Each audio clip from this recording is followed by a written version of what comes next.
Shalom Oracha, on se retrouve pour une petite réflexion autour de la paracha de la semaine et plutôt des parachiotes de la semaine, la paracha de Pekoudé cette semaine, mais de manière plus générale, je voudrais aborder un sujet qui est en rapport avec toutes les parachiotes qui sont en rapport avec la construction du Mishkan et la fabrication des Kélim du Beth Amikdash, la fabrication du vêtement des Kohanim, c'est tous les sujets qu'on aborde actuellement, les contes du Mishkan, paracha de Pekoudé.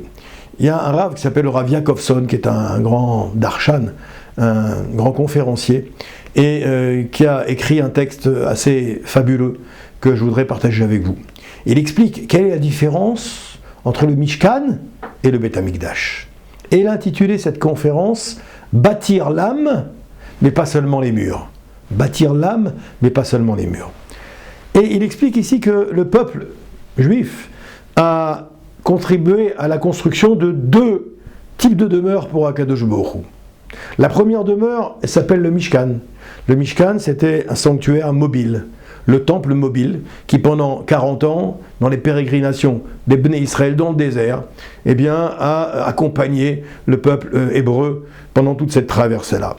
Il a suivi les Hébreux à travers le désert, démonté et rassemblé à chaque étape. Les étapes, il y en a eu 42, on apprend ça dans la paracha de Masré, là-bas dans Sefer Devarim, 42. À chaque fois, le Mishkan était construit, démonté, reconstruit, démonté, reconstruit. Le second édifice auquel les Bnei Israël ont participé s'appelle le Beth Amikdash. Le Beth Amikdash, à Yerushalayim, Ira Kodesh, Baruch Hashem, il a été édifié par le roi Shlomo Amelech. Le roi Shlomo Amelech. Contrairement au Mishkan, ce temple était un édifice en pierre, immuable, majestueux, inébranlable. Un fait surprenant nous interpelle, mes chers amis, dit le Rav Yakovson. Il nous dit, curieusement, le Mishkan, bien que temporaire, oui, bien que fabriqué de quelques poutres de planches de pierre, de bois, etc., de tentures, etc., de tissus, il n'a jamais été détruit. Il n'a jamais été détruit. Le Midrash nous dit qu'il a été soigneusement dissimulé sous terre quand les Bnei Israël se sont approchés d'Eretz Israël et sont rentrés en Eretz Israël. En revanche, le Beth Amikdash. Le Beth Amikdash, Yerushalayim, majestueux, durable, solide, fut incendié et rasé 2 fois. Oui. Comment expliquer cette contradiction? Aujourd'hui, il ne nous reste que le Kotel Amaravi, un mur, un reste du mur de la 2e muraille du Beth Amikdash. Le Rabbi Pinchas de Koretz, qui a vécu dans les années 1726-1791, il explique les choses. C'était un des fondateurs du mouvement chassidique, un des plus grands disciples du Baal Shem Tov, Zatzal. Et il explique c'est quoi la différence entre le Mishkan et le Beth Amikdash. Écoutez bien, mes chers amis. Le Beth Amikdash fut bâti avec l'enthousiasme et la générosité du peuple. Oui. Chaque individu a amené librement ce que son cœur lui inspirait. Le Beth Amikdash, au contraire, lui, en revanche, il a été construit sous l'impôt qu'a imposé Shlomo Amelech. Pour construire, il fallait beaucoup d'argent pour construire ce Beth Amikdash. D'où il a trouvé les fonds? Il a dû faire participer chacune et chacun des Bnei Israël. Un impôt forcé. Ce qui est construit par la force ne dure jamais éternellement. Oui. La Torah, elle souligne à plusieurs reprises, la construction du Mishkan, elle était basée sur le don volontaire. Les femmes et les hommes, ils apportaient or, argent, tissus précieux, non pas par obligation, mais par amour. L'élan était si puissant que Moshe, il a dû arrêter les Bnei Israël et leur dire ça suffit, arrêtez d'amener des dons, arrêtez d'amener de l'or, de l'argent, du cuivre, etc. On a trop, on n'a plus besoin. A l'inverse, le Beth Amikdash, écoutez bien, chers amis, il nécessitait une organisation colossale pour le construire. 70 000 ouvriers, 80 000 tailleurs, ça veut dire c'est à 150 000 personnes qui ont participé à la fabrication du Beth Amikdash, sculpter les roches, tailler les roches, etc. Et à côté de ça, 30 000 hommes qui ont été envoyés au Liban, 30 000 hommes envoyés au Liban pour rapporter Erez Balebanon, le bois du Liban. Oui. Tous travaillaient sous la contrainte de quoi? D'une taxe royale. Et lorsque Shlomo il mourut, son fils, Rechavam, il a refusé d'alléger cette taxe. Au contraire, il l'a renforcée. Malheureusement, qu'est-ce que ça a donné? Petit à petit, le peuple s'est révolté.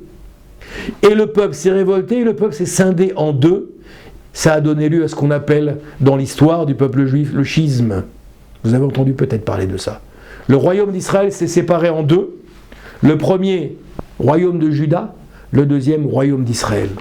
2 tribus d'un côté, desquelles on descend, 10 tribus qui se sont perdues dans les affres de l'histoire et de l'assimilation. Ce contraste, mes chers amis, révèle une vérité fondamentale.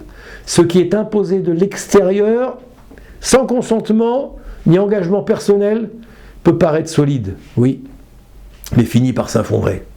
Ce qui émane de l'intérieur, par contre, de la volonté libre et enthousiaste, ça demeure vivant et éternel. Dans l'éducation, c'est le même principe. Nous sommes tous éducateurs lorsqu'on est papa, lorsqu'on est papy, peut-être même lorsqu'on a des amis. Est-ce qu'on peut contraindre un enfant à aimer la Torah? Est-ce qu'on peut contraindre un enfant à prier avec ferveur, même si nous on le fait? Certainement pas.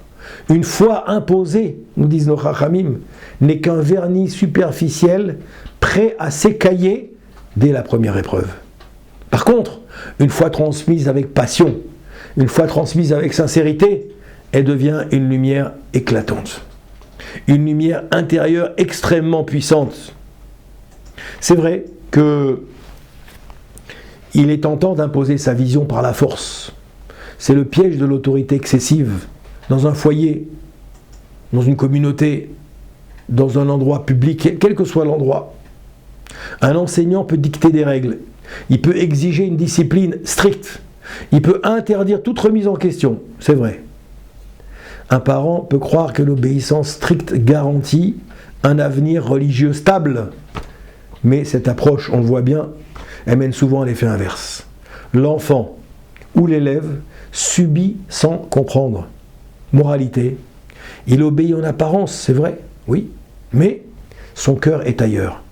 Et dès qu'il en aura l'occasion, il va quitter ce monde qui lui a été imposé et il tournera le dos à ce monde-là. L'histoire est remplie d'exemples dans ce sens. Rome, César, vous imaginez, la Rome impériale qui dominait le monde. Son règne s'effondra sous son propre poids. Le régime soviétique de Staline, de la même manière, il maintenait une obéissance totale par la terreur. Dans un discours, Staline a dit, nous explique le Rav ici, Staline a dit la chose suivante. Il a dit comme ça, les gens applaudissaient, applaudissaient, applaudissaient, applaudissaient, applaudissaient. Pourquoi? Personne n'osait être le premier à arrêter d'applaudir. Pourquoi? Parce que le premier qui arrêtait à applaudir, il était tout de suite attrapé par les membres du KGB et amené en prison aux travaux forcés. C'est pourquoi une dictature peut contraindre, mais elle ne peut pas durer. Et c'est pourquoi elle finit toujours par chuter. L'éducation juive, elle ne repose jamais, mes chers amis, sur la contrainte, mais elle repose sur l'inspiration.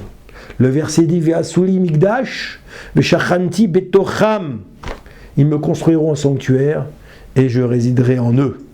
Le texte ne dit pas en lui, mais en eux. Tout le monde connaît cette explication, soulignant que le véritable sanctuaire, la véritable sainteté, la véritable pureté, la véritable proximité avec Dieu, elle doit se trouver dans le cœur de chaque juif.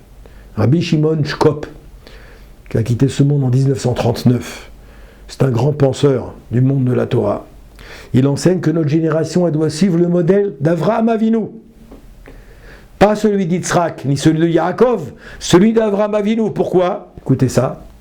Parce qu'il explique comme ça que Avraham, Yitzhak et Yaakov, ils avaient des modèles familiaux.